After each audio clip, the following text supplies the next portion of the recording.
I think there's probably logistical wisdom in doing it that way. I wanted the social aspect of making it to the depart and racing the depart back. That's what I wanted. Okay. I thought that would be a pretty big that kind of mental is boost, a really right? chess game tactical move. Yeah, and so all the way from Antelope, make it here for when the grand start, depart, and then go back, and then kind of go, let's get back in the game. Let's get back in it. You'd be well warmed up. Yeah, and so that was the goal. Obviously, I was late for the depart, and so that was kind of bummed me out for a little bit. And then I started meeting the blue dots. And that was the greatest day, yeah. It's kind of like Billy Rice, hey. You know, I totally, like, I was like a little kid waiting on Craig and Matt. Yeah. I was climbing Galton, you know, which is one of the biggest climbs for a northbounder. Is that, the one right across the border. Yeah. Oh, so is that after the cabin? No. I just come into Canada. It's the big descent that the southbounders do as they go into Eureka or into Roseville. Okay. Yeah. So I'm climbing it, and I know that Mike and Craig are gonna be coming down. Yeah. And so I felt like a little kid, like on the side of the road, Tour de France or something, like cowbell, like I should be like. Yeah. You know? And I totally did not. I knew that, you know, and it's a really fast descent for a really long way, and I did not expect them to stop. I mean, they were on it, and they came around the corner, both put the brakes on, they stopped, and talked for like, oh yeah. Oh my God, took the pictures, yeah. Oh, did you? Yeah. That's absolutely great. And most of the first half of the group, almost everybody stopped to just say, hi. knock it out, congratulate, you know, all that, yeah. Right on. And then I started to realize that I wasn't going to make Sparwood on time. And Sparwood was going to close. Well, Sparwood on time meaning before the restaurants closed, yeah. Did you hear that, you guys? when you're doing the timing thing, you got to think of your fitness level and what you're doing. Yeah. Maybe all the stopping, all of a sudden you're like, oh, I'm off my beat. Because I kept stopping, you know, and I kept running into old friends and people that I raced with last year. You're right. It was, you know, so it was like a big party for like half the day. And then I realized if I don't get moving, like I'm not going to get to eat tonight. But you want to talk because it's lifting you up. It's like you guys don't know the frustration of going through. It's like, God. So I didn't talk to most of the back half, you know, kind of in passing, but I tried to be polite, but explain that Sparwood closes at like 9. Yeah. You know, I gotta get going. And I made the A&W root beer place like 5 minutes. I'd eat outside. That must have been like. Yeah. Wow. Yeah. And there were and there were actually a couple of southbounders there waiting on me. They had, I guess, had seen my doc coming in. And so it's kind of like we're not in a race, so like let's just hang out for Billy Rice. Yeah. Well, they were kind of worn out, kind of some injuries, kind of had pushed hard, and you know. And so I got to sit there, hopefully motivated them a little bit. Yeah. You know, well, you know, Max Morris gave you a big shout out, eh? No, I haven't. Yeah, he was online there in the call, and he's like, yeah, I ran into Billy Rice and had a great talk with Billy. Hey, Max, you were saying there. Yeah. And, he was giving kudos to Billy. He's just an inspiring man, and I really want to wish him well on the road going back down. And I'm passing it on, Max. I'm meeting the man right now, so he's going to be the first to do the yo-yo. Yeah, and, it's hard to catch up on the social media thing. I post a lot, but I don't get to read a lot. Yeah. Right? I mean, you know, I'll post pictures and videos and stuff as I go, but I don't really get to follow up on any of it. Now, when you post a video and pictures, just for learning purposes, for everybody who's even out there going to do the Tour Divide, what do you do? Come to a place like Banff, ask somebody where's the computer at? No, just do it from my phone. Oh, wow. Just doing it from my phone. So I'm doing everything from my phone. I have an F4 phone. I should be able to do it from this. So I take a video. Yeah, that's all I do. And I actually just post it right to Facebook there. Yeah, that's all I'm doing. Wow. And then how does the phone hold up from taking pictures, videos? Waterproof case, get a tough one. Yeah. You hear that, you guys? You gotta get a tough one. Because I've dropped it, I don't know how many times. Like off the bike. Do you have a case like that sits right on your bar? No. It's just an OtterBox. I heard of some guys using their phone. Now, I don't think this is why, but using their phone as a backup GPS. You pay for an application, I do that. And it actually does your GPS, and then you put yourself on Strava or something, you know. I don't do that, but my phone is my backup GPS. I have a GPS. It's very well used. though, and even in the last couple of days, it's had some condensation behind the screen, so I don't know how long it's going to hold up. Is it a Garmin? Yeah, DeLorme, I think. A DeLorme? But, so DeLorme's that, that outfit that has the satellites and whatnot. Yeah. I mean, it's served me well for a long time. Sure. Well used, and it's small. I mean, it's a good little GPS. Now, did you... Matt Lee probably tell you I need a bigger one with all the turns that I missed, but... Oh, yeah.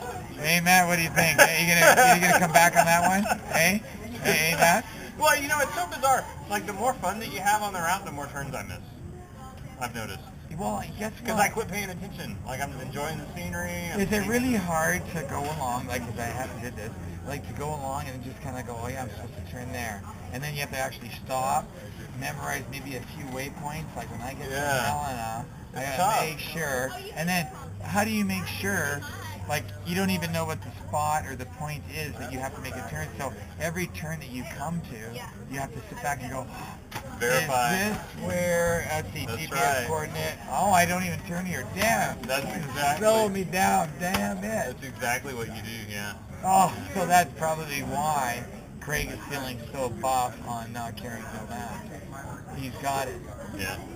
Yeah, he said, I asked Matt, hey Matt, you were talking to me that one time when they ride the Divide played at our theater here, the Lux Theater, and I was saying to Matt, one day I'd love to do it, but it's not going to be any time like super soon.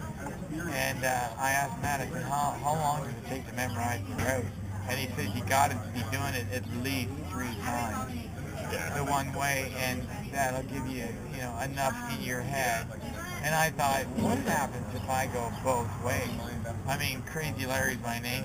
They would just go, well, that's pretty crazy. That's Crazy Larry living up to your name. But I try to hide behind the name, to be honest. I got the name Crazy Larry, and I just said my goal in life is to do as many good things as I can and hide behind the name. So if you really think I'm crazy, well, and you don't even know what I do or how I think, and conjure up your own thought, well then, that just told me exactly how you think. Yeah. And so I keep the name Crazy Larry as a nickname. And then you get to use it when you have crazy fun. They go, well, geez, that suits your name. It's just easy to pull out of the hat. But hey, going back to the tour, so any plans for you're getting tuned up with the good people at Soul Ski Stop in Banff here? Jason working on it, super guy, and then you're going to just take your bike and then just... Yep, Elford tonight, probably. Elford? Yeah. You do the big push for Elford? Yeah. Yeah, Elford's I need to be set up to be in Eureka the next night, for sure, so... I saw the guys were leaving at 8 a.m., and then I followed them really closely, and then Craig and Mike hit Eureka at about, I think, what was it? There was a major city they hit. It might have been Eureka at 3. I don't know, maybe is that too fast? Yeah, they hit Eureka on day 2. Okay, so day 2. They went into Eureka. They probably hit Eureka about 7 o'clock. Oh wait, day 1 they were right down at the border, near the border. That's it. They stopped at the cabin. Yeah, that's the cabin. Yeah. That's right, because I looked at the made map the and I cabin. blew up the map really big and I saw a couple of buildings and I was like, probably the cabin. Yeah, they told me they made the cabin at about 9 o'clock.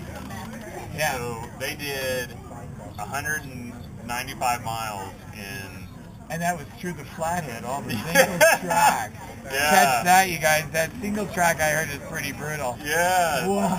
They were kicking. I mean, they were kicking. They were on it. Kicking butt. That's amazing. Yeah. That's not my goal. No. For the record, no. Well, and neither it is mine. I just would like to just get in shape, be inspired by guys like Billy and Mike and Matthew Lee and Craig Stapler. I mean, he did it 3 times. You did not just put me in that group of people. What's that? You're inspiring. No. You don't believe all the people that are talking, that are talking and saying, Billy Rice really inspires me, man. That guy's so friendly and so nice. So there's like three. So there's like 3 groups of people, right, on the Tour Divide, right?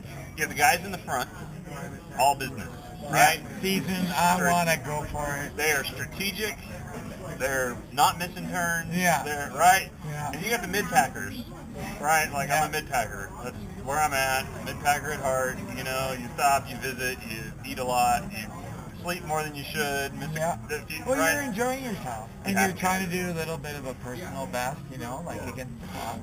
Does that have a little bit to do with last year, maybe? You tried the route, and then all of a sudden you got the bug, like Matthew Lee said. some of you are going to do this route. Amen, in the movie. And you said to me, even at the movie theater in our private conversation, Larry, it's the way that grabs people, and you do it, and it's kind of like you screw up, and then you're like, you know what? I mean, if I have to do this thing over again, doing it over again, I'm going to do better. I have to walk with myself in life, and I know I can do better. It took me a good 2 weeks last year on the route to figure out what I was doing. And once I had it figured out, I was able to really kind of knock it out, pull out some big mileage, and have fun. Yeah. And so the goal just coming back was to be able to just do that from day one. So 2 weeks. It really and you get the routine of sleep, eat, and then, I'm screwing up my eating. Little knock on heaven's door there. Like, I got to start eating a little bit differently. Yep. So it'll be good. So. How much do you expect to sleep on the way back? A little shorter or a little bit more tactfully? Like, I got the mountains ahead of me. Really well at about 5 hours a night, generally. 5 hours. That seems to be kind of the sweet spot. Yeah. Because then you get a chance to maybe go into your REM sleep. Muscles have a chance to relax, repair the brain, the mental push. Yeah. Less than 5, I don't typically is no good. Sometimes 6. I've not done more than 6 hours unless I'm waiting on a bike shop. Like this morning, I slept in this morning because these guys weren't open. Right. I kind of used that as an excuse to get a little more rest. But even I had my alarm set at 8 and I woke up at 6. I was going to say, when I talked to you, I was going, Billy talked to me at 7, and I just talked to him that night, saying, okay, good night, Larry, see you in the morning. And I'm like, wow, Billy, I think you're on the route, you're on the clock. Yeah. You just got to get up, and you're ready to roll. Well, I'm going to have to head back to the bike shop. All right. Billy Rice, good live in Banff, Alberta. It's got to be, I don't know what time it is. Oh, yeah, listen. 11, I'm not used to having a phone. It is...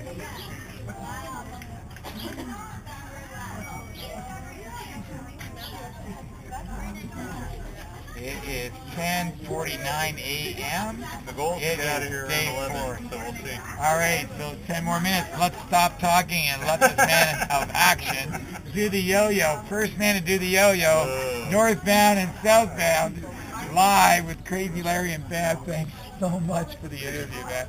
All right, let's shut the camera off so I can get him to sign my jersey. Ciao.